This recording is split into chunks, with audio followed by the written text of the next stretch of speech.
Welcome, everyone. Welcome to Yoga for Health and Resilience. This 10-week series of 90-minute classes is offered through Yoga X, which is a special initiative in the Department of Psychiatry and Behavioral Sciences at Stanford Medicine at Stanford University. This evidence-based protocol is designed by Dr. Christiane Brems, clinical faculty and program director at Yoga X. My name is Gino Carvalho. I'm the program manager, and it is my pleasure and honor to guide you through this practice. Today, we will want to have all of the resources that we have been playing with and suggesting throughout the previous 6 weeks. So considering a chair, some yoga blocks, blankets will be nice. Also, our bolster. The stuff he's telling me to have. Might have some of that kind of ready to. By now, maybe you've noticed that we do use so many blocks. So maybe you have even more than 2 blocks, or perhaps it's something like a roll of paper towels that can be utilized and kind of ready for you to play with different stacking options to provide support. And a couple of different blankets for these different kinds of shapes that we like to get ourselves into, and softening the floor, maybe even providing cushioning for places like the back of the head and the chest. So there's a little bit of variety there. And then one of the things that we might be playing with today that I'll invite you to consider is perhaps having 2 chairs. So we'll invite something that will utilize chairs that are sturdy and that are even.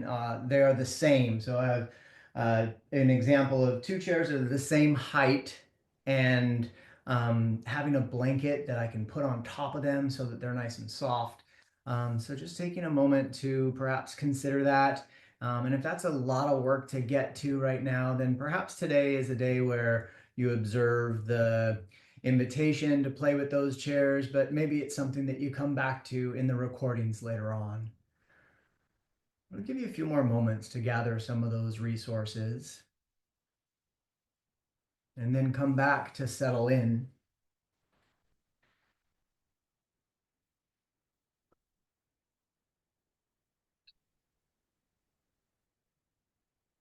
And by now we've been together for 6 weeks, and you may have some idea of how to find your seat, and maybe there's that utility of the chair that you just went and found. Maybe it's finding a yoga block with a blanket on top of the floor. Maybe it's grounding on the floor. Take a moment to consider the seat and begin to settle into it. And we'll start with our opening centering to settle us into this moment, to settle us into this place, and settle us into this community.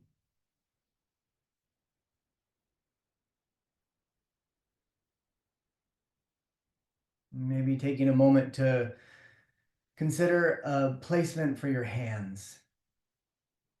Perhaps the palms facing down and landing on the thighs. Maybe in an effort to bring focus to grounding.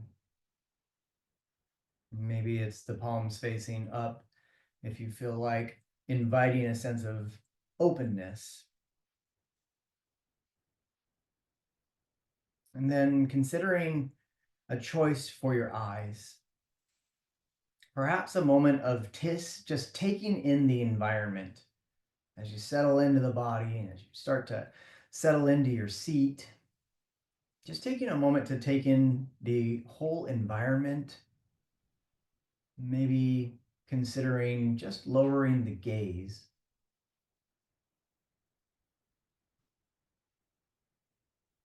Maybe considering lowering the eyelids.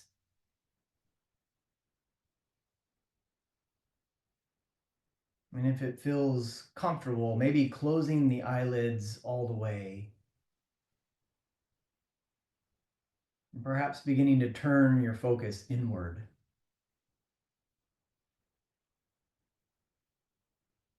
inviting the sense of grounding and settling, both outwardly and inwardly.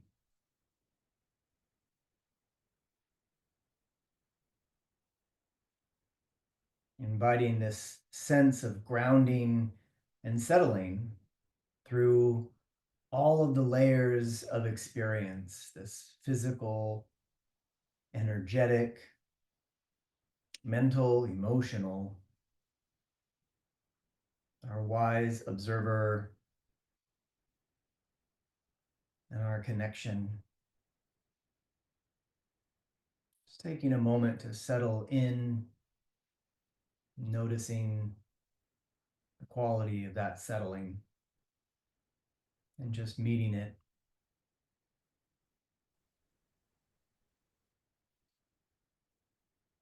I invite you to draw your awareness to your core, drawing your awareness to the very center of your being.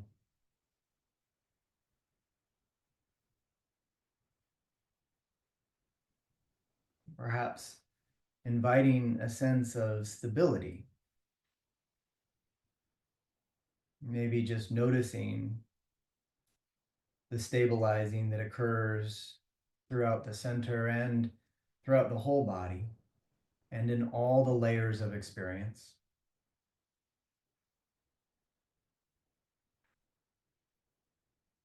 Perhaps inviting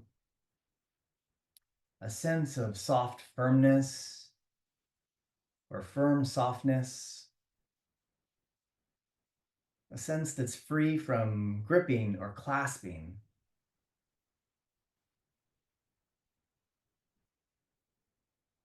Maybe a sense that's free of expectation, that leans into the curiosity of the experience as it unfolds.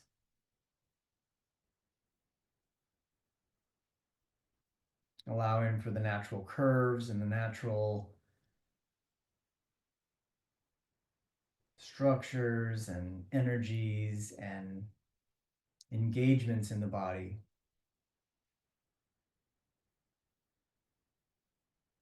And as you invite this sense of rooting or grounding and anchoring to the earth, anchoring to the planet, anchoring to each other in our collective,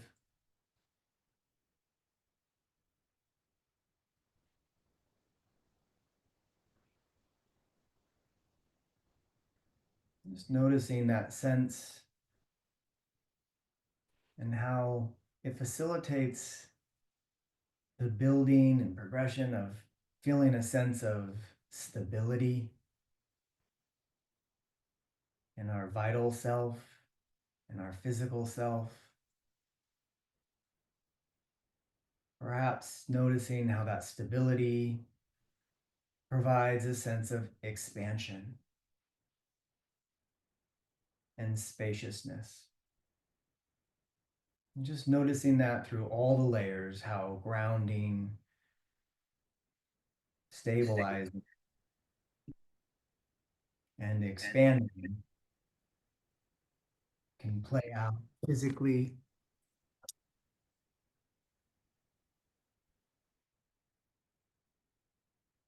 energetically, emotionally, collectively.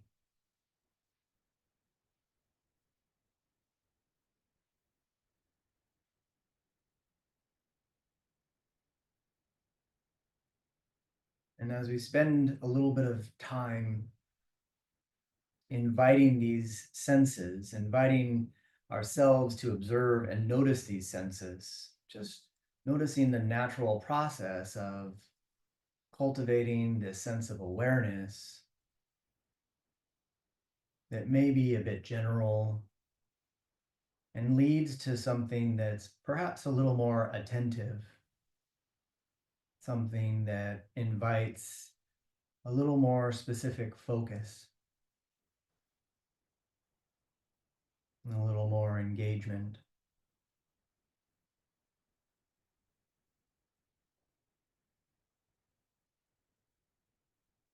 which perhaps leads to even more specificity in focus and engagement.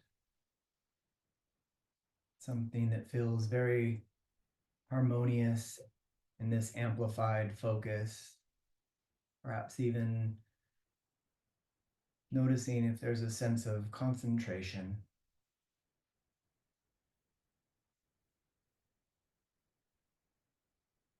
In this process of grounding, stabilizing, expanding, becoming aware, becoming attentive, and inviting an amplification of that attention and focus. And from that place, holding that in your awareness, I invite you to consider an intention for your practice today.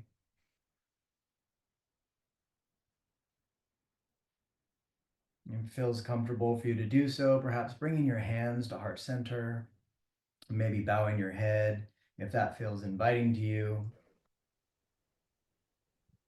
Taking a moment to perhaps inhale and breathe that intention into your body, into all your layers. And as you exhale, sending that intention out. I invite you to lower your hands if they were raised, and I invite you to open your eyes if they were closed. And once again, welcome everyone to session 7 of Yoga for Health and Resilience. So as we've been talking about for the last 6 weeks, this series is an expression of integrated holistic health designed to take us through a journey through all of our integration and holism as individuals and collectively. So today in session 7, this session is dedicated to limb 6 of the yoga limbs, which is concentration. In the last session, we invited a sense of drawing inward, and today we will build on that. And we'll start to recognize our patterns. We'll start to recognize these verbal patterns, these mental patterns, these physical patterns, maybe even relational patterns. And we'll also be building on our sessions that explored the kleshas, so our predilections, our tendencies to feel attached or aversion, perhaps our connection to identity, and some of our fear and confusion. And we'll also invite a little bit of our exploration with the ritis as well, so our fluctuations and how they are connected to the kleshas. So the fluctuations including something that is clear or unclear, perhaps something that is rooted in memory versus fantasy. And the way that our predilections and our perceptions, our fluctuations kind of come together is sometimes referred to as the mind states. So today we'll invite this observation or concentration of our mind states. And today is a little less about the what element of identifying that clinging or identifying that fear or memory or fantasy. It's a little bit more about understanding the process of that, how it evolves, and how maybe it continues to evolve through our very intentional practice. So just kind of noticing what's happening in the mind when the kleshas and the ritis show up. And today we'll explore these 5 mind states to consider. And we'll explore them kind of in the context of inviting this transition from 3 of these mind states into perhaps 2 of these mind states that are a little bit more auspicious. So 3 that might have a little bit more fluctuation, and 3 that have a little bit more fluctuation, and 2 that might be a little bit more clarity, maybe a little bit more lucidity. And the first one that we'll talk about is monkey mind. I have to say, when I first heard this and my yoga practice and my yoga studies, I really identified with a monkey mind. A monkey mind is something that's really kinetic, it's bouncing around, it's really hyperactive. And sometimes there's a real association of chaos with it, perhaps, even some agitation. Um, it could be something that's kind of distressing. Uh, it's it's something that isn't really able to be guided by intention. Um, it's also really playful. It's also really, just a fun kinetic thing sometimes. So without really needing to judge these all the way, there are these qualities that are coming up, and we'll notice how they show up and perhaps how we can invite them to evolve. But there's probably a lot of balance to be explored between these mind states. So the second mind state that we'll talk about is often called cow mind. Um, and the cow mind has a sense or some sense of heaviness and sluggishness and slow. It's kind of a slow and somewhat ruminating quality. It's also sometimes called sloth. So there's the slowness, right? Donkey. Maybe there's stubbornness in there. Um, there's sometimes a lack of interest and somewhat some of a confusion. And one of the things that you might think about on the positive side of cow mind is rumination can also be beneficial as we look to kind of chew on something and digest something and process that thing. So without getting stuck on being, you know, overly agitated because we're agitated, right? Agitation can lead to more agitation. Being upset about rumination can lead to more rumination, but maybe just allowing for those things when we notice them to go through the process that they are going through.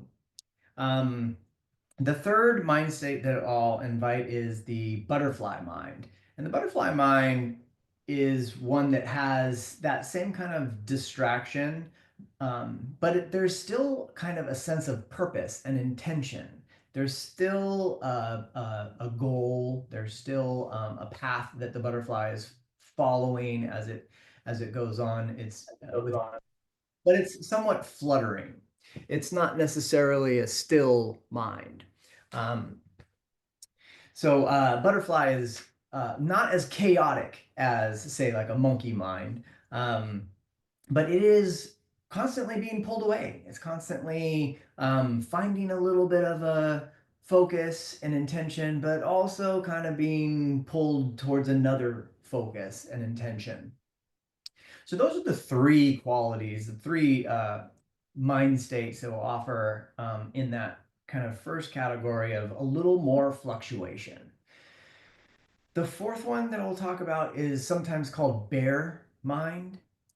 I've also heard it called like a pointer dog mind, and those are both kind of like a hunting element in a way. There's a goal, there is a focus that's been um, identified, and a bear will have a sense of focus, and my dog will do this sometimes as well.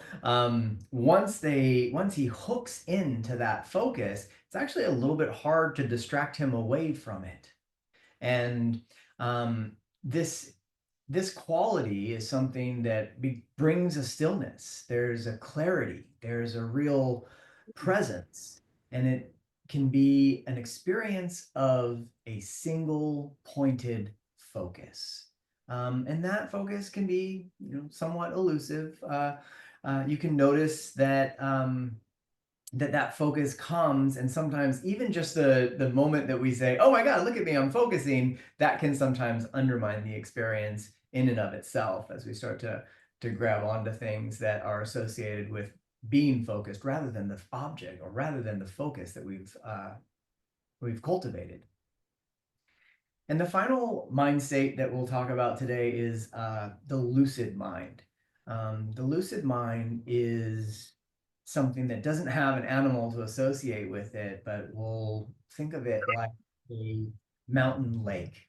Um, And if you've been in one of these environments where there's a large mountain lake with a sense of tranquility, something that can provide this deep and immersive invitation. There is a crystal clear clarity on the surface of this mountain lake, and perhaps you walk up and you can see your own reflection. You can see the reflection of the mountains and the trees in the distance.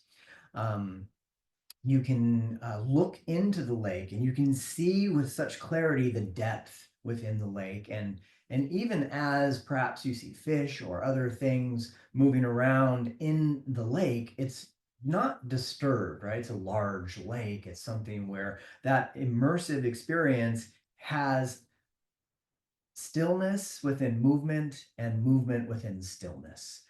There's a steady fluidity and a fluid steadiness. This mountain lake has a source that is auspicious, that brings, it's very intelligent and intuitive source. And it also has a release that is cultivating this quality of the mountain lake. So those are the 5 mind states that we'll invite us to explore in our practice today. And just inviting the sense of just noticing when that concentration comes up and how the evolution unfolds, and maybe noticing that these fluctuations in the concentrated and the lucid state, they don't go away. They maybe even become more recognizable, but they're less distressing. Maybe they even appear to slow down a little bit, depending on their source, right? They could be these fluctuations that are often considered distressing, that are often considered quite kinetic disruptions, but in that concentrated and lucid state, they actually appear a little bit slower. The world slows down a little bit in some ways, because you can stay immersed in that concentration and perhaps even carrying it into this meditative quality.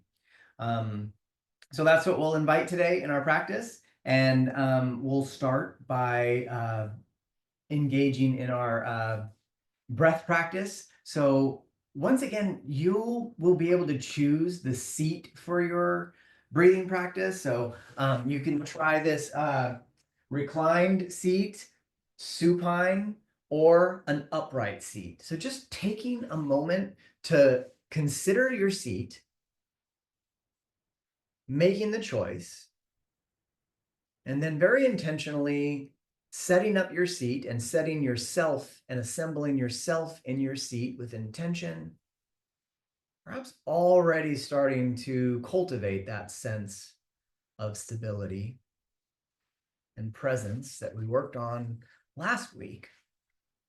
And maybe if you're staying in the same seat that you've been in during this little chat, maybe it's just a matter of changing the footprint or the leg print.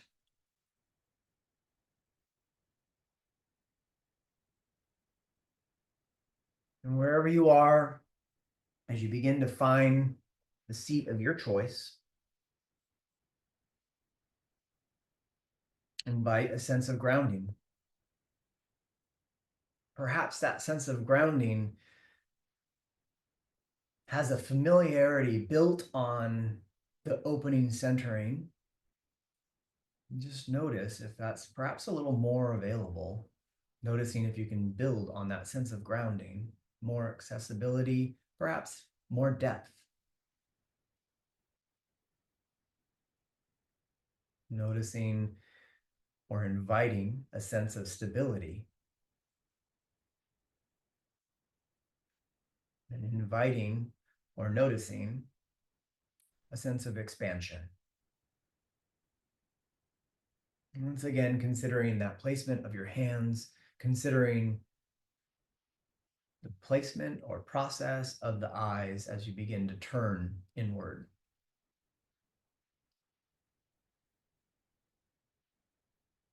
And as you settle in, becoming aware of all the layers of experience. And by now, this repetition perhaps has made these layers more accessible, physical, energetic, mental, emotional. Our wise, intuitive observer and our sense of connection in this community. It's been together for 6 weeks now.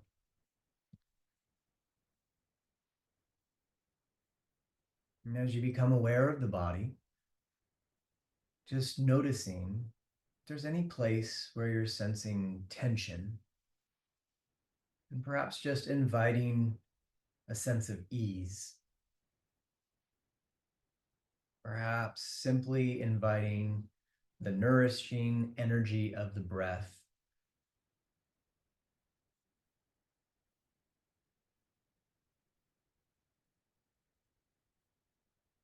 as you gently begin to draw your attention to the breath.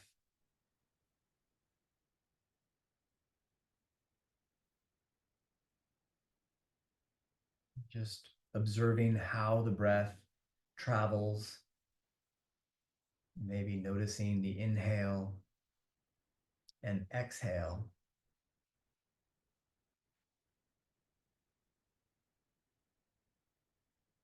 Noticing perhaps a cool sensation in the nostrils on the inhale. Maybe that warm sensation on the exhale out the nose.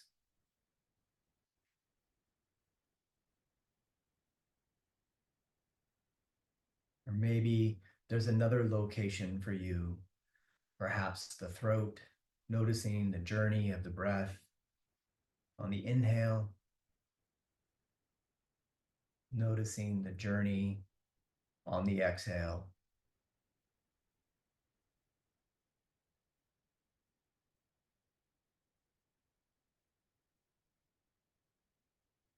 Perhaps even noticing the movement of the diaphragm, the downward movement as you breathe in, and the release, and the upward exhale. Maybe even noticing the movement in the rib basket.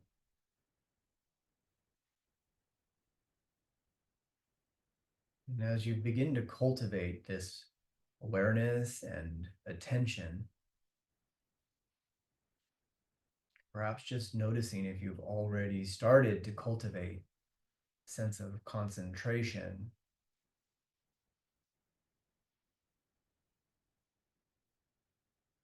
Maybe noticing not just the inhale and exhale, but also that space between the inhale after the breath has been invited in, but before the breath has been released out.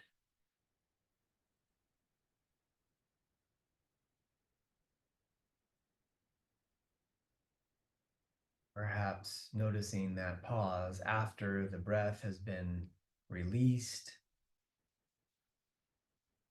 but before a new cycle begins, inviting breath in.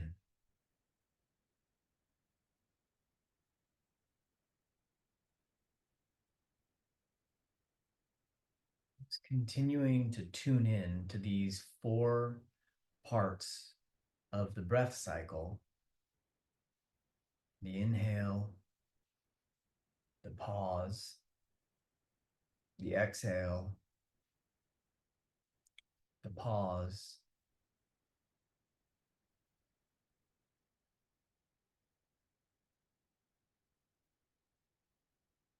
and staying fully concentrated and connected to whatever phase of the cycle you are on. Staying present with whatever is currently unfolding.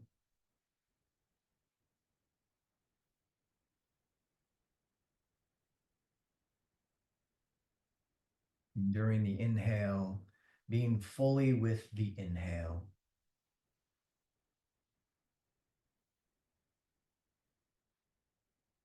Fully with the pause. Fully present with the exhale. Fully with the pause. Maybe even just picking one quality of the 4 parts of the breath. Maybe it's the sound or texture or location. By now, you've become familiar with how you notice the breath.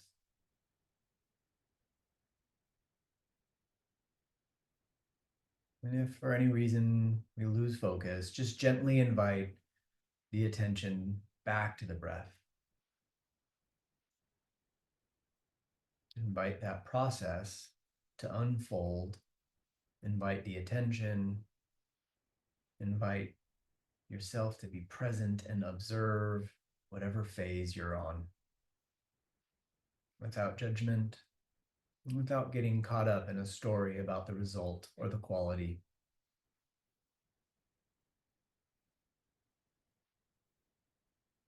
Simply inviting awareness, attention, and concentration.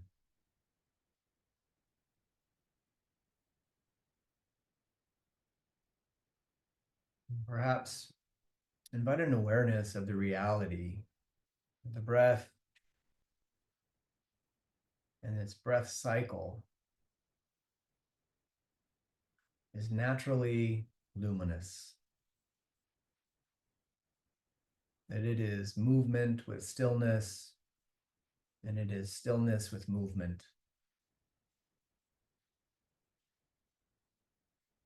And I invite you to take 2 more cycles of breath on your own pace. Just being fully with that breath in all of its cycles and inviting a sense of concentration.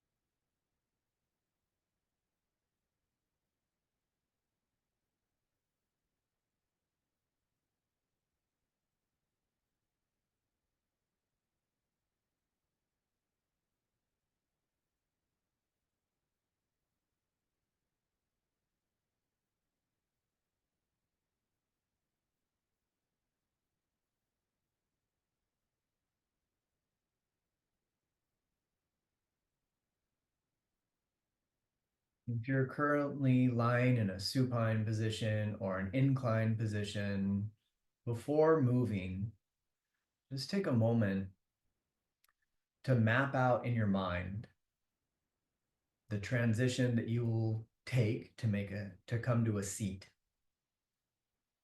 And once you've mapped that out, see if you can take a sense of concentration with you as you transition to a seat.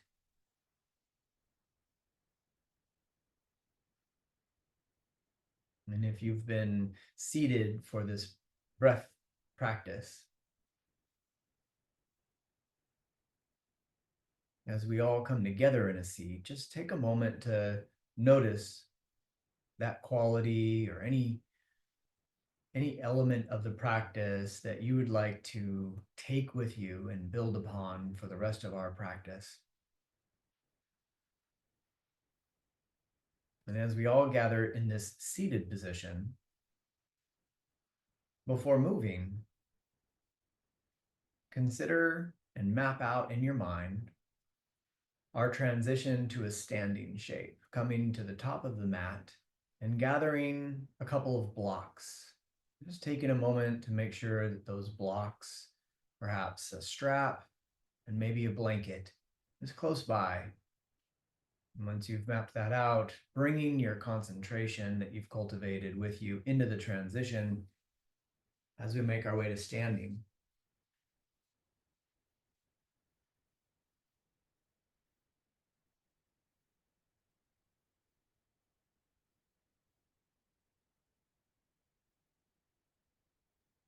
Once you've made your way to standing at the top of the mat, just take a moment to arrive in a mountain pose. Perhaps that familiar sensation of grounding through all four corners of both feet, or perhaps it's three corners for you. Maybe picking the toes up, spreading the toes and grounding them, and just inviting that sense of grounding in this upright vertical orientation. Taking a moment to notice the stabilizing, taking a moment to invite a sense of expansion.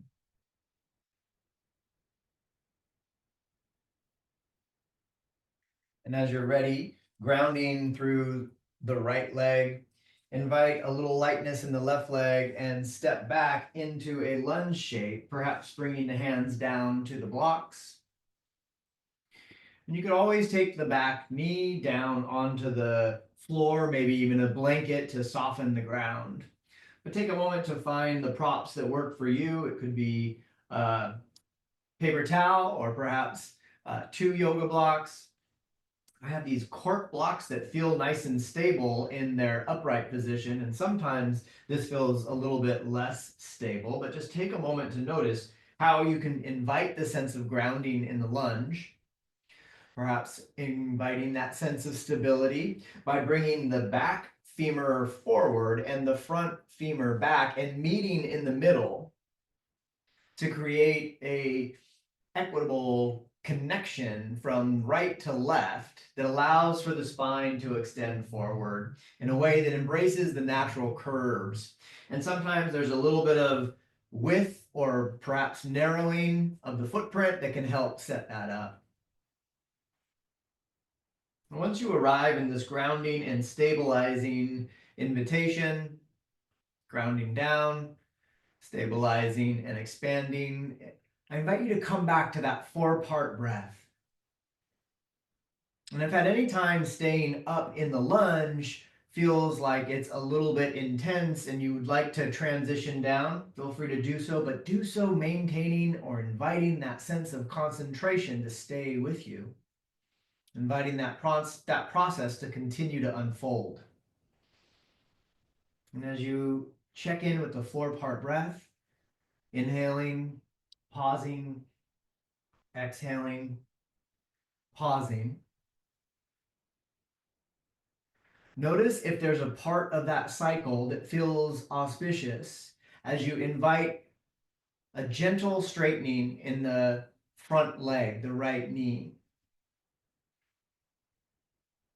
You may want to resituate your blocks in order to accommodate that transition. Doing so in such a way that we can maintain that invitation to concentrate, that invitation to maintain and cultivate a sense of focus. And just notice if you can once again invite that same quality at the SI joint, in the pelvis, in the spine, from lunge to pyramid. Coming back to that 4-part breath. And then consider a little bit of kinetic transition between those two shapes.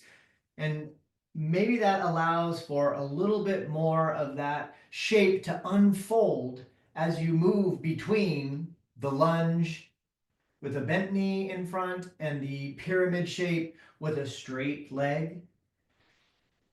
See if that movement is something that can be very intentional and deliberate. Sometimes fidgeting is just fine. Can we fidget with intention? Notice if you ever want to lower that back leg, notice that there's an auspicious foot placement that allows you to continue to feel the connection in the pelvis and the connection in the breath.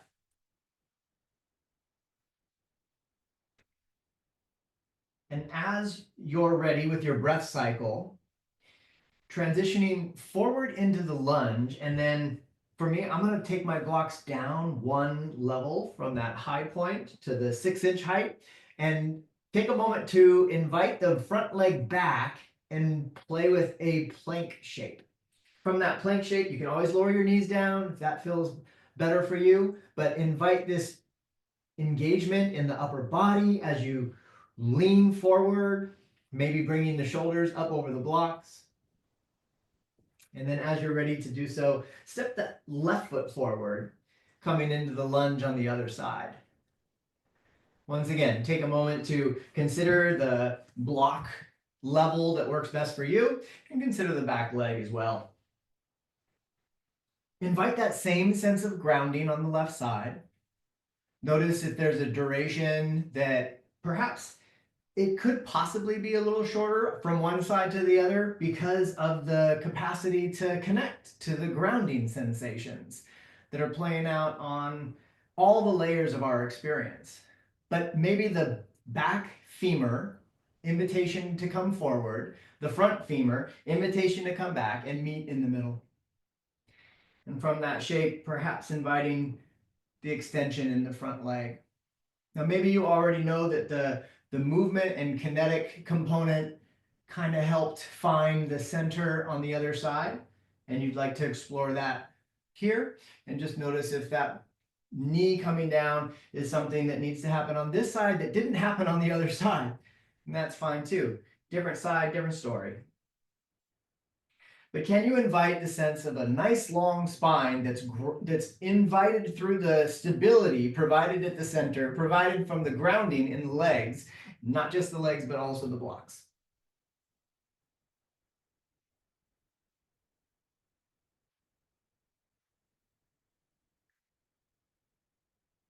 And once you've found that pyramid shape and that lunge shape on both sides, once again, I'll invite you to play with that plank shape. Perhaps the hands can come to the floor for this, or the lower level of the blocks. And one more time, spending a little bit of time in this plank, which often invites a little bit of core engagement. Perhaps noticing or inviting that core through a little bit of an exhale. Maybe there's a lion's breath where the tongue comes out. Maybe there's a little bit of a laugh. And as you're ready, make your way with the right leg back to the front of the mat. And we'll invite the left leg, the left knee to come down for a second. And as you come into this shape, if you haven't already experimented with the straight leg with the knee down, take a moment to consider how your block placement may invite a nice auspicious engagement. So sometimes I like to send the front leg forward just slightly. And then perhaps it comes back a little bit as I play with that lunge. And so the amount of movement or the amount of stillness is something I invite you to decide for yourself. And perhaps the guide for that is in the 4-part breath. And it's not just in the act of inhaling and act of exhaling, but it's also in that pause between.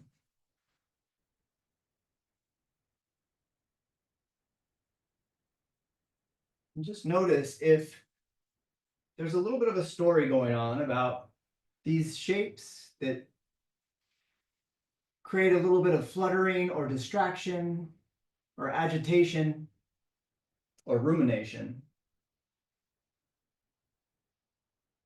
And just invite the mind to come back into a little bit more focus and attention, perhaps on something specific, grounding, stabilizing, or expanding.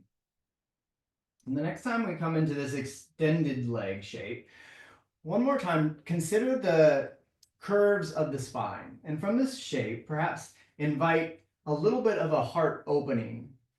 And just notice that, is there a natural collapse around that occurs as this leg straightens out? And see if you can invite for an engagement forward with the leg, which doesn't mean the knee has to be locked at all. So maybe just allowing for that knee bend to be to any extent that it needs to be.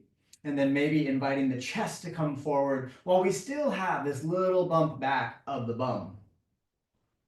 You might even feel like pressing the heel down just slightly feels a little more grounding and engaged. Just enough. And then as you're ready, we'll switch to the other side with these legs. You can take a kinetic journey there by coming up and maybe doing a jump switch, or nice and slowly making your way into your shape in the way that's most auspicious for you, in your mind state, in your practice, informed by that 4-part breath. And just taking a moment to invite the grounding, stabilizing, expanding, rooting down, feeling that scissoring effort of the front femur back and the back femur front. And then exploring how straightening the front leg feels. Maybe moving your blocks to the different position and different height. And from this shape, once again, just noticing if there's a natural collapse that occurs, maybe inviting the bend in the knee, and then inviting an opening in the heart. One of the other things that happens is just inviting the hips to kind of sit back through that line, which may bring awareness to grounding the heel. And all these opportunities to engage in a focus and a concentration of the experience as it unfolds with the breath. And if any agitation, if any rumination or fluttering comes along, just inviting this focus back to one of these elements that you've become more familiar with now through our practice.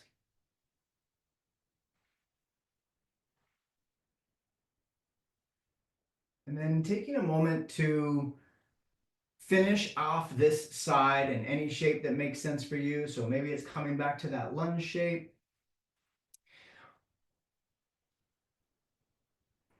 And then as you're ready, we will make our way to a staff pose. So we'll sit on the floor for that. And I'm just going to go ahead and bring both knees to the floor and then sit to the side and swing the legs forward. So once again, kind of mapping out these transitions in a way that allows us to move through the practice, but still invite that consistent flow of concentration. And from this shape of staff, taking a moment to just check in with this grounding of the legs out in front. Hopefully you've been able to bring those resources close to you on the mat. So we have blocks, but also maybe a strap for this. And from this shape, just take a moment once again to check in with the spine and notice if there's a collapse occurring with the legs out in front, maybe inviting a little more bend in the knee to still be able to ground down through the sits bones, but also open and allow for a little bit of expansion. And then beginning to cycle through that awareness, inviting the stability that helps to feel grounded and maybe invite that expansion. And perhaps playing with one of the things that could add a little bit of stability, especially if your knees are bent here. So if the knees are bent here and the legs are not on the floor, that might feel less grounding than if the legs were grounded on the floor. Perhaps taking the block between the calves or maybe even between the thighs just to add a little bit more stability here. I'm going to take the foam block, it's a little softer than the cork ones, and place that between the calves. And I invite you to find your strap, and then perhaps taking that strap around the soles of the feet, just below the ball of the foot, and invite a little bit of dorsiflexion in the toes. Now you don't have to play with this strap if you don't have it. You could always use a dog leash, a belt, a bathrobe, whatever else is around. Maybe it's a towel. But take a moment to feel that extension and the grounding with the block and whether or not those straps feel like they're a good engagement for you. And if you decide to play with the straps, invite that connection of grounding, stabilizing, and expanding once again as we cycle through those 3 phases of settling in, of creating our shape, and just notice if there's a tendency to already kind of fold or collapse just because we grabbed onto something. Notice if there's already a gripping or clinging that goes on as soon as we put something in our hands, and see if you can maybe invite a sense of ease, any of that tension that's coming up.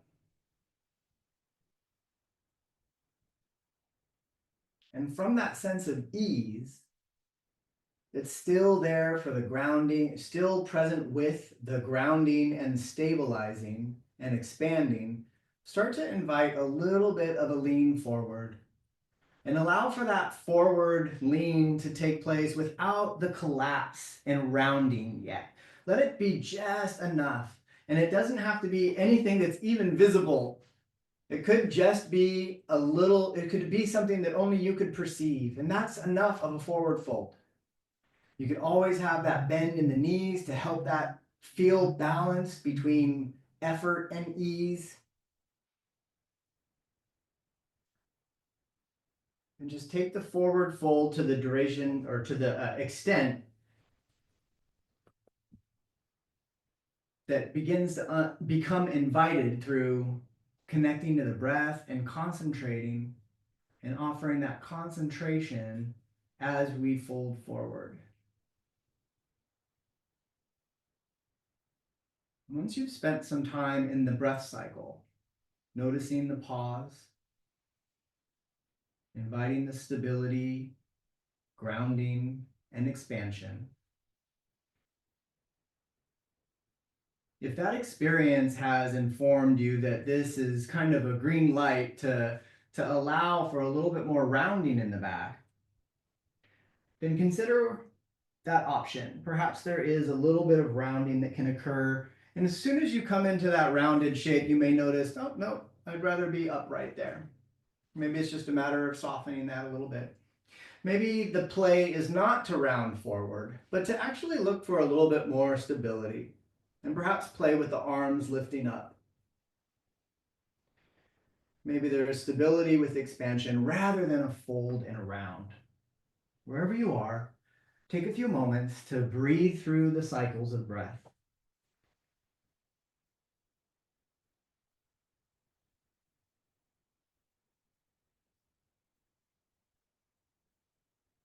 We take our time coming into these deeper folds with that concentration, inviting the attention to the gradual progression into the rounding, getting permission along the way. So if you've explored that rounding, be sure to do the same thing coming out.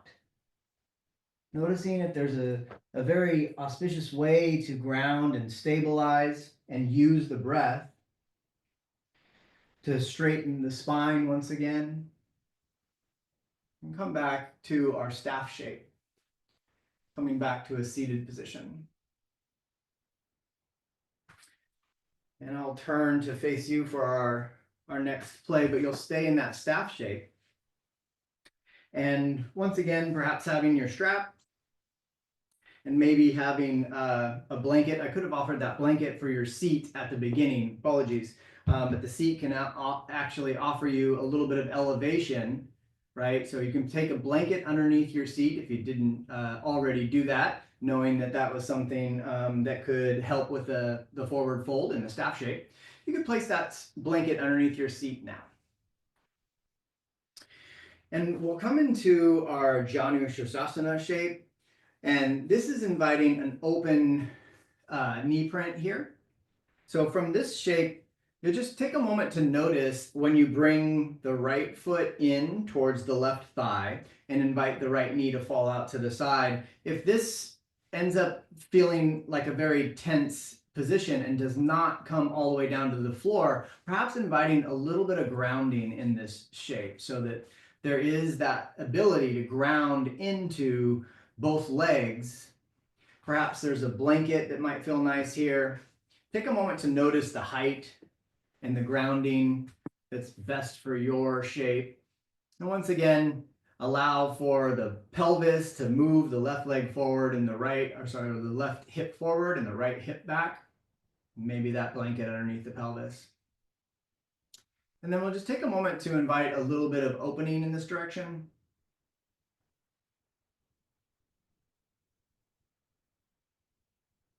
And then perhaps extending the left hand towards the left foot. And you can always use your strap for this if you'd like to have that connection, but maybe just the grounding on the leg itself is enough. And as you take a moment to extend the left arm forward, perhaps beginning to bring the right arm back around, maybe the right hip comes with it to some extent.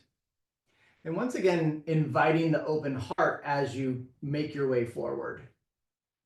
Inviting the concentration, the awareness through the the cycles of the 4-part breath. If you have both arms forward and you'd like to cross the arms, you could perhaps take that right hand over the left. And maybe begin to invite through the breath that continued reach forward with the heart open.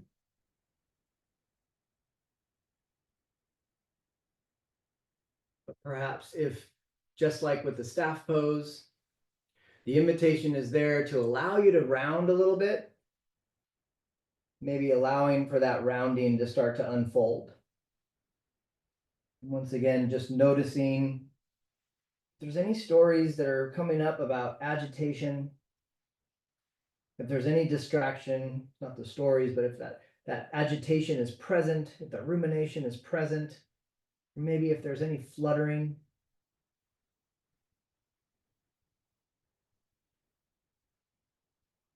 Inhaling, pausing, exhaling, and pausing. And still holding all that intention behind getting into the shape and carrying that into the transition as you gently make your way out of the shape. Inviting the spine to come back up, taking our time. And when you're ready, perhaps bringing that right leg out in front. Maybe it feels nice to have a fidget or a shake there, but still doing it with intention, holding the concentration, holding the invitation for attention. As we begin to make our way onto the other side, knowing that the other side the different side has a different story, and you may have a different setup. So maybe it's a little bit higher blanket on one side than the other. Perhaps there's a block on the other side. And taking a moment to allow for the hips to adjust. So maybe that right hip comes forward as the left hip comes back. Notice what kind of degree of a bend in the right knee might be most auspicious, just like the staff. And then invite the natural curves of the spine. Invite the opening of the heart. Consider if a strap feels good for you today on one side. And then invite a little bit of opening. So I'm turning toward the side with the bent knee. And then extending the right arm towards the right foot, allowing for some of this fold to unfold. And maybe this is enough. Noticing how one side might feel really different from the other without projecting any expectation.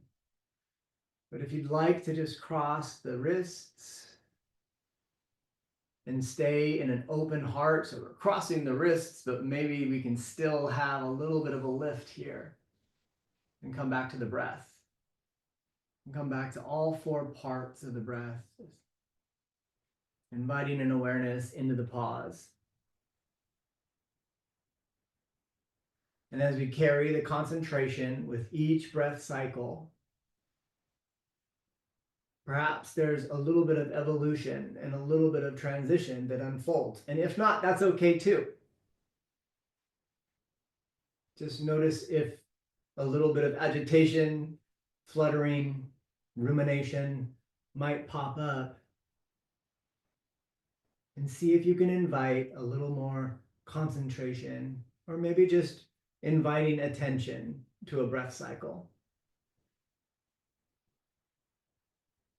If it feels like you have permission to round, perhaps inviting a little round.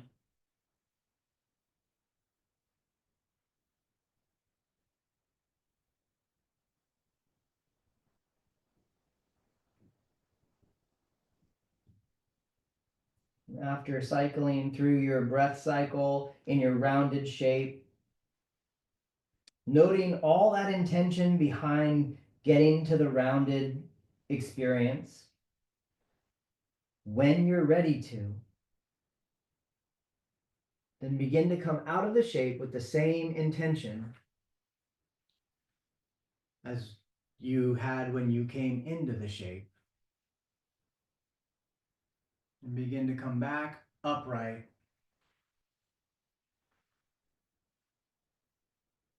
And maybe extending the left leg forward. And if that intentional fidget felt nice on one side, maybe it feels nice on the other side. We'll take one more shape in this seated position. I'll invite you to come into a bit of an open leg straddle. Maybe it's wide. Maybe it's just open. Take a moment to consider the blanket behind. You may have kept that there the whole time. You may have decided it needed to be there for something, but not for something else. And once you find your wide-legged angle, once again, take a moment to invite a sense of grounding. Notice if that knee hinge invites more grounding. And just notice what degree of hinge provides the grounding that facilitates the stabilizing that then allows for expansion to unfold.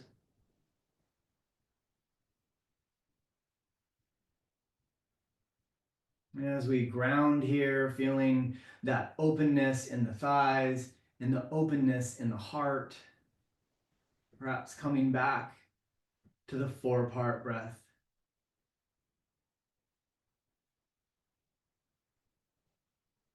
And if it feels okay to do so, maybe thinking about inviting the heart forward.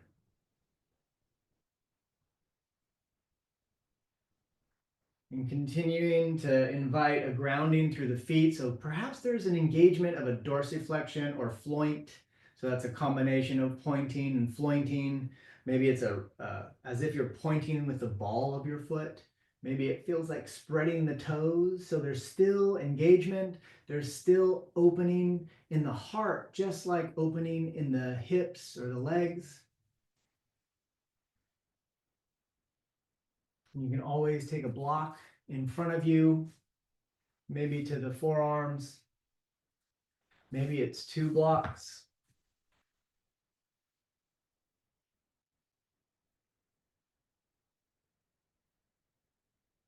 Just slowly allowing the 4-part breath to be your guide, a place for focus and concentration.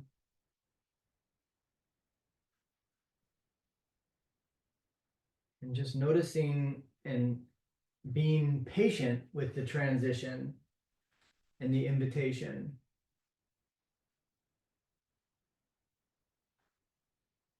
As it begins to reveal itself, and noticing when it stops, when it becomes less auspicious.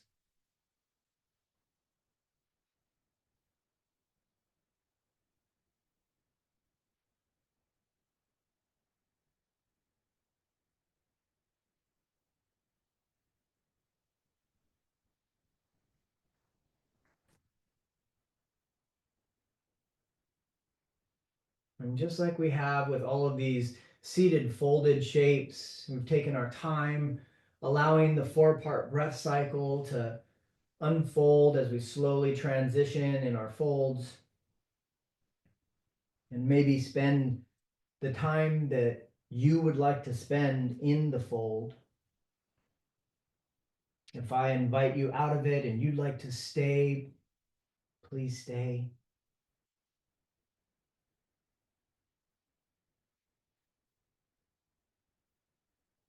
You may be able to start to notice that the transition is continuing the quality that you came into, or the quality that unfolded in that shape.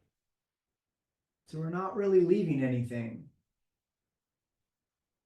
We're taking it with us as we move slowly, breath by breath.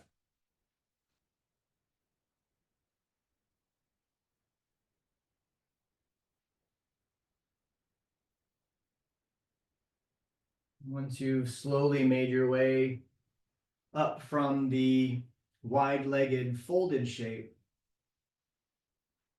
I invite you from this seated shape to just consider how you may position your feet into something that could support a kind of squat shape.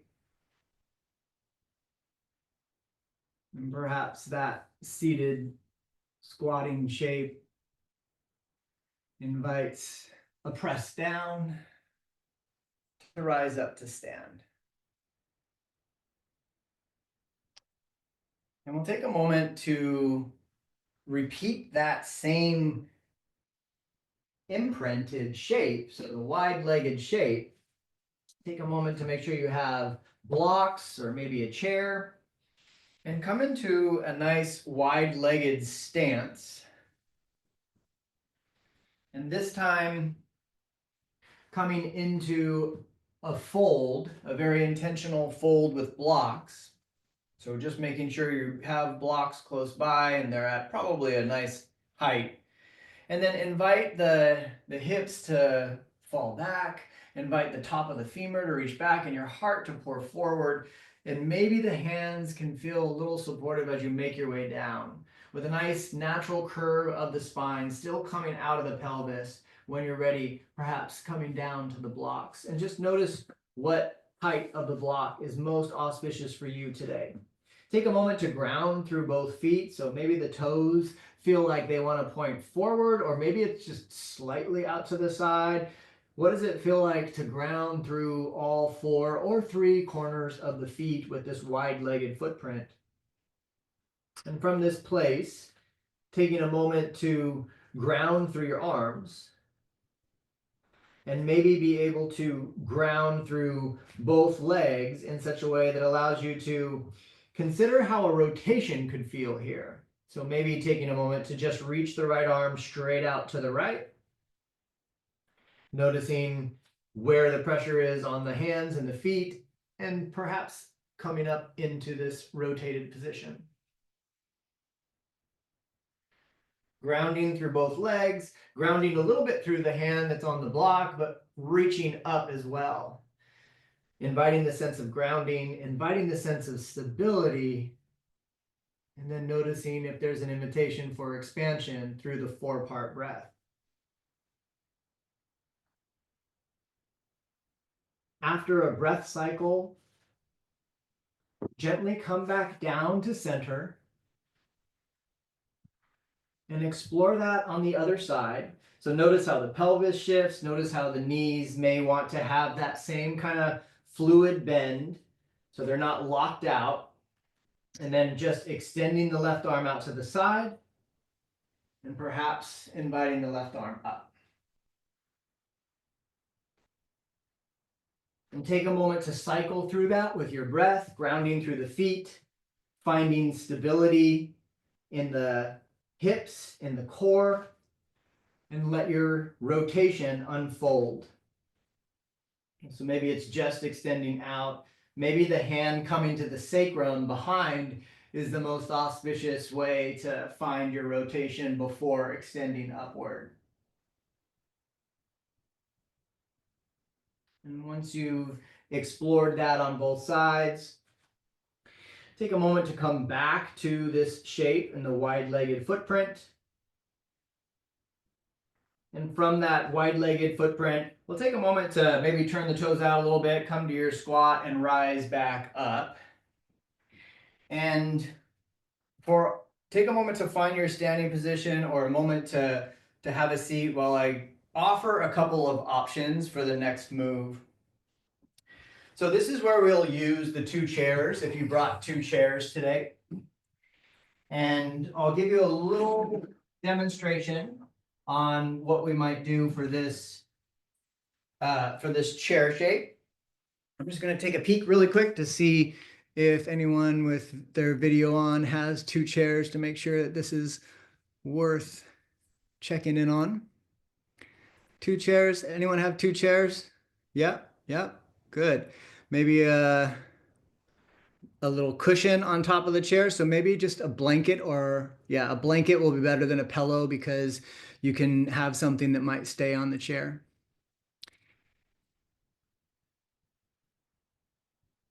All right. So this is just one option. If you don't have chairs, I'm going to also offer something else. But we've been playing with this folding shape with wide legs. We've been playing with a lot of folds today. So we might invite that fold to continue into perhaps an inversion. And what we're going to offer is a headless headstand using the chairs here. So I'll just kind of walk you through how we would progress to that. If you don't have chairs, as soon as I walk through this, I'll show you maybe some things we can do in the standing wide-legged fold again. Okay, so coming into your wide-legged fold shape that we just played with and imprinted with the blocks, take a moment to find a relationship with the chairs. Perhaps finding the natural curves of the spine by reaching the bum back and allowing for the bend in the knee. But we're starting to pour down. We're starting to pour our upper body, our spine out of the pelvis. And with the nice cushion and even chairs, I'm just going to make sure that the chairs are my head's distance apart. That's how far apart they want to be so that my shoulders can land on the chairs. Once I've poured myself into the position between the chairs, then I can take a little bit more time to walk my hips up over the shoulders. And once the hips are over the shoulders, so my hips are over the shoulders, I can take my hands and knees and I can just invite my knees up onto the chairs. And there we are in a nice little inversion. From that shape, if you would like to play with extending maybe one leg up, maybe two legs up, you have a nice wall.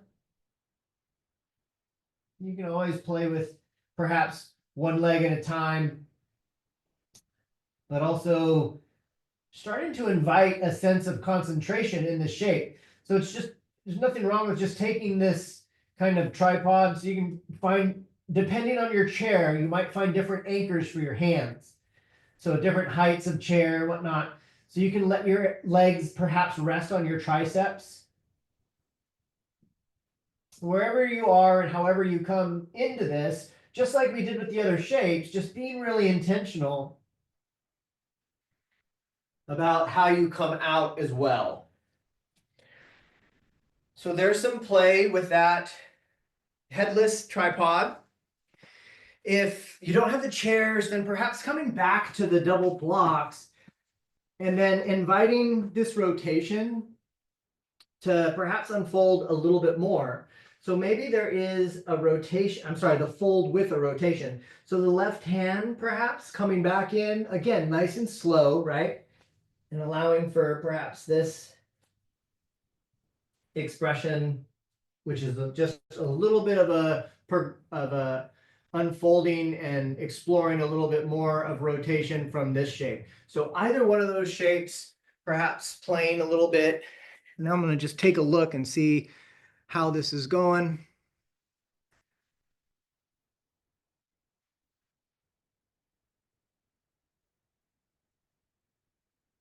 Yeah. Beautiful headstander. Yeah, beautiful wide-legged fold. Yeah.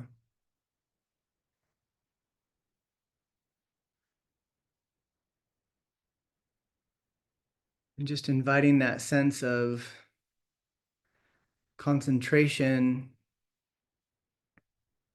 as we fold, whether we're inverted, anytime we fold the heart below the pelvis, the head below the heart, and get that shift in orientation, that shift in perspective. Wherever you are, begin to think about making your way out of that shape. If you're balancing your twist, you can switch to the other side and begin to map your way out of the inversion. If you're in the inversion, take your time coming out of that inversion. And let's consider moving some furniture back out of the way. And as you move your furniture out of the way, we will have one more setup.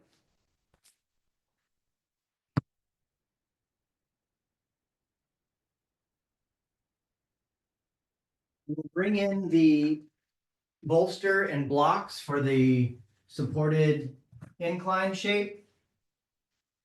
And from that supported setup, I'll invite you to come into, I think you can see me better over here. Sorry. Come into a supported child's pose for a few moments here.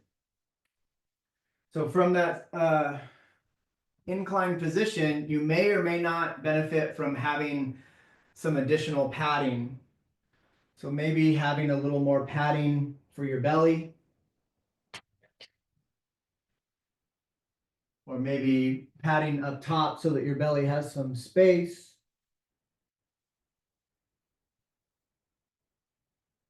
I'm taking a moment in that supported child's pose.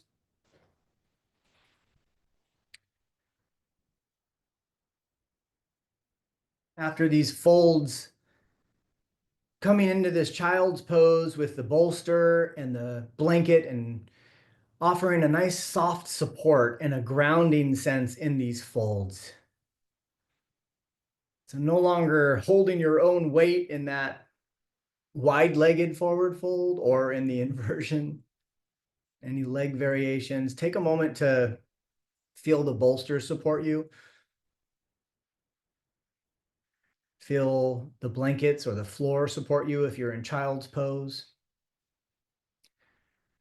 And I invite you to come back to your 4-part breath.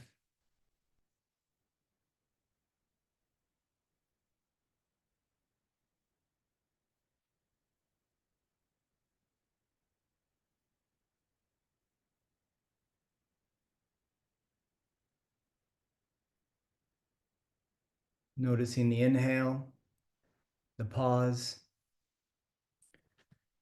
the exhale, and the pause.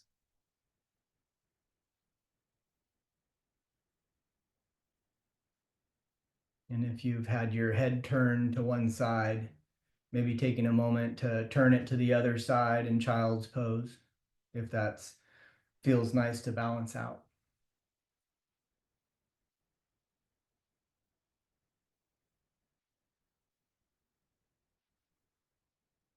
Bringing awareness back to the cycle of the breath, inhaling, pausing, exhaling, and pausing.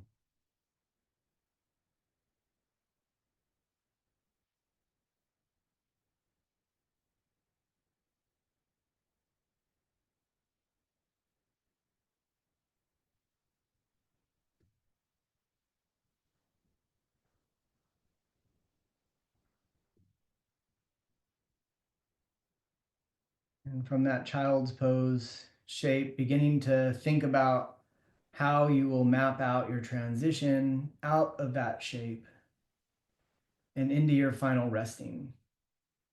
You may have a moment in a supine position on the floor where you can extend the legs, maybe even offering a little bit of movement, maybe a little bit of the knees bent and windshield wipering from side to side.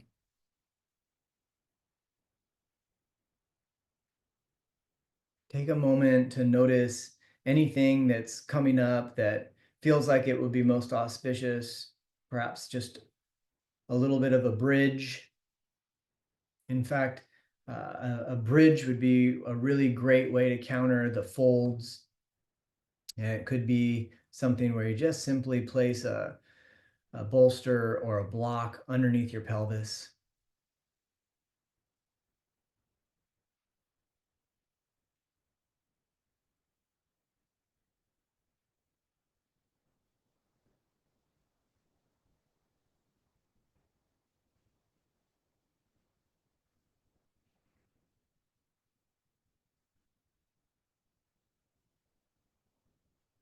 And just kind of coming back to that breath cycle in whatever shape that you've chosen, whether it be the windshield wiper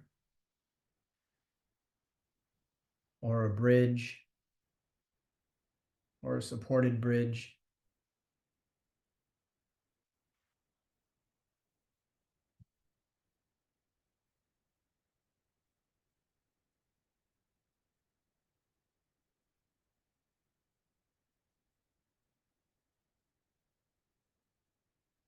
And then beginning to consider your final resting shape and making your way there. Slowly taking a moment to find any props that will help support that final resting shape.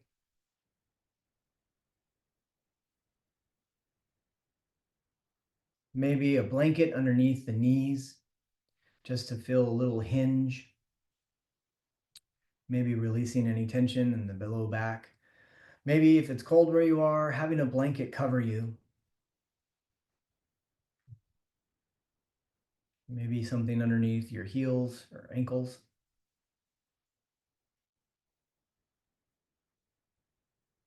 And by now, you've probably have some idea of what a final resting shape feels like for you. And begin to settle your way into that final resting shape.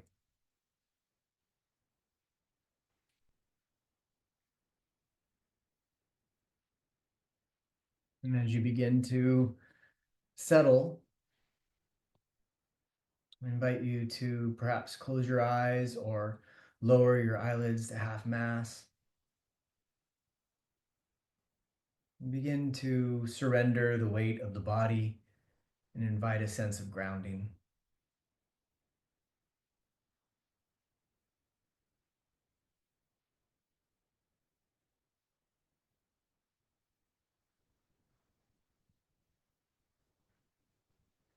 Invite awareness of the breath without any need to change it or work the breath.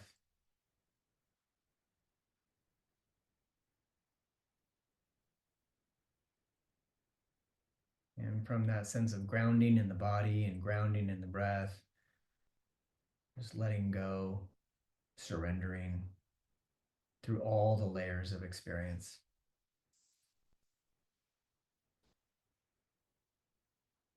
And I invite you to imagine an image of a mountain meadow.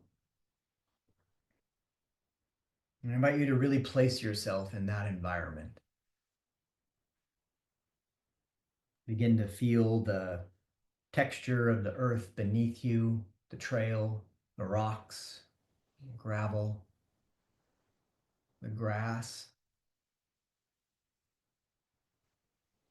Maybe noticing the smells of the grass, the blossoms, the wildflowers.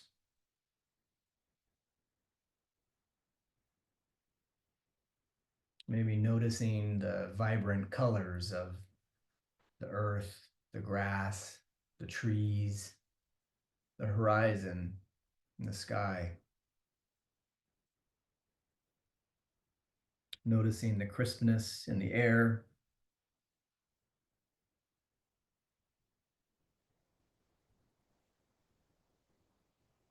And notice a gurgling sound, the sound of a small mountain stream. And become curious about this gurgling sound from this mountain stream as you begin to walk towards it. Just taking a moment to find this stream and notice its natural beauty of the water flowing over the rocks, the smell of the mud, the gurgling sound.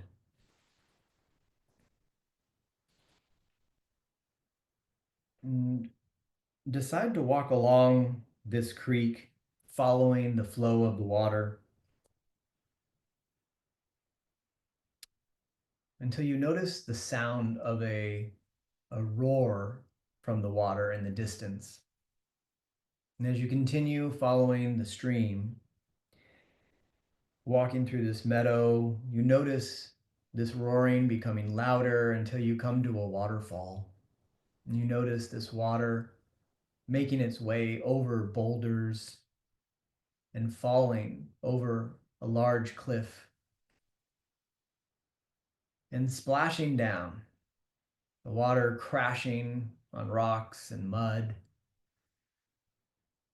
the water flowing into a chaotic crash with velocity, falling, dropping. You make your way along this trail to the bottom of the waterfall. You can sense this water crashing and chaos and splashing, perhaps even the mist on your face, the smell of the mud. And you notice this little cave behind the waterfall.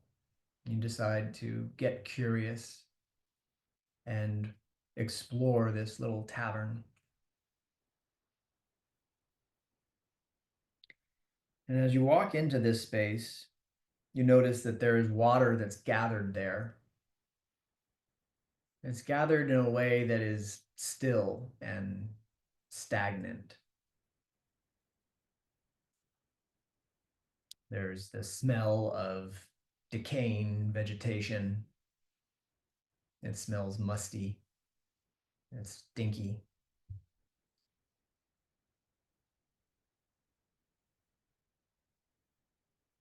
And even the air has a sense of heaviness and lethargy.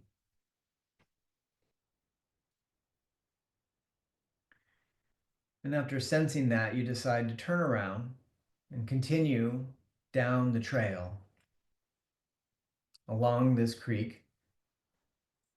And you notice that the water begins to splinter, going off to the left. There's a stream going off to the right. And it begins to braid into multiple streams, and it becomes a little bit hard to decide where the heart of the flow is. If you go too far to the left, do you lose the flow of the water? And if you go too far to the right, does it just end in a puddle? It's a little confusing. It's a little distracting. But as you hop along the streams, continuing to follow the flow and looking for the heart, you make your way through the braids where the water and the streams begin to come together again. The water begins to concentrate into one flow. And as you walk along that one concentrated flow, you start to walk along a nice sandy beach.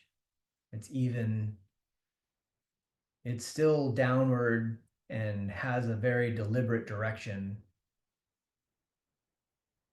It's flowing with harmony. It's continuous. And as you follow this, you arrive at a mountain lake. And there's a large mountain lake that's deep and clear. And on the surface, you can see your reflection, and the reflection of the mountains, the trees, the world. And as you look down into the water, you can see the clarity and depth of clarity. And even as small insects maybe land on top of the water and create these teeny little ripples, the vast mountain lake stays undisturbed.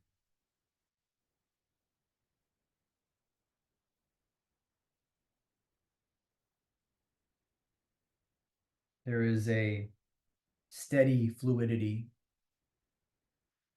There is a fluid steadiness to this lake.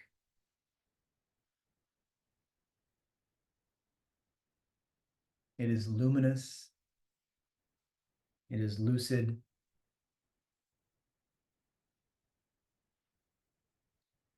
It's just there. It's stable. It's present. It's clear. And you can choose to sit by the lake and enjoy its luminosity and that experience of being near it. Or you can make the choice to dive in. You can engage with the lake, perhaps enjoying or inviting the sense of immersion, if you choose to. Whatever you choose, just take a moment to revel in the beauty of this mountain lake, and strength and vibrancy, the stillness. And invite that sense to unfold within your heart, this symbol of luminosity and clarity, of wisdom.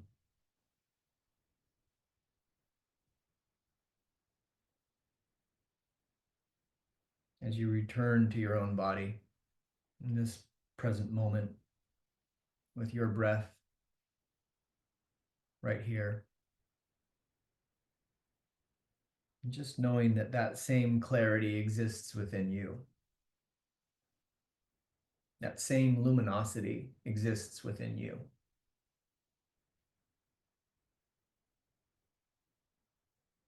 I invite you to take a few moments of silence before I bring you back with the sound of my voice.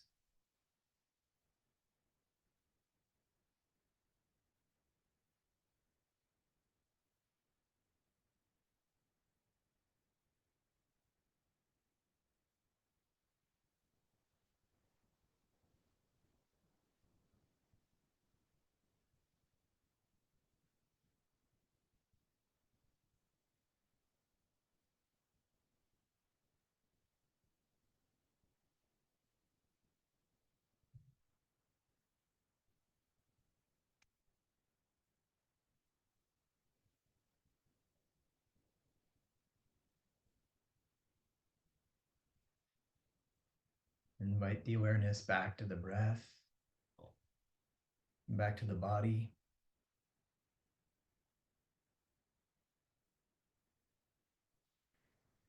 Invite any movement that feels auspicious as you begin to bring vitality back into the body, maybe wiggling the toes, wiggling the fingers, perhaps taking a stretch.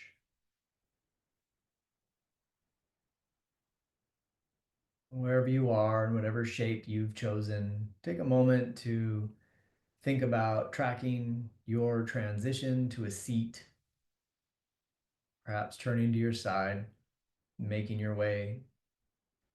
When you're ready, beginning to make your way to your seat, taking as much time as you need to in the next 20 or 30 seconds.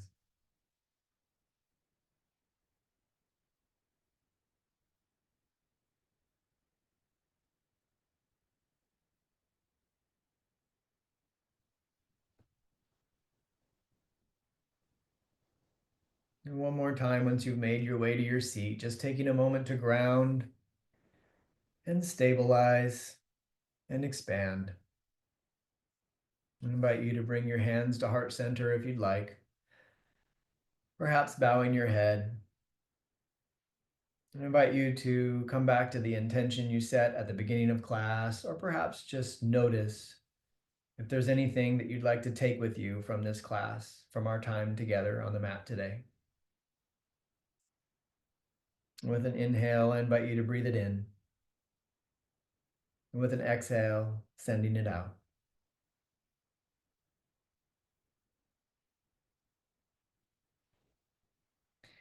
Thank you all for sharing your practice with me this morning. It is my pleasure and honor to share this time with you. Thank you for walking us through this practice today, Gino. It was a wonderful opening.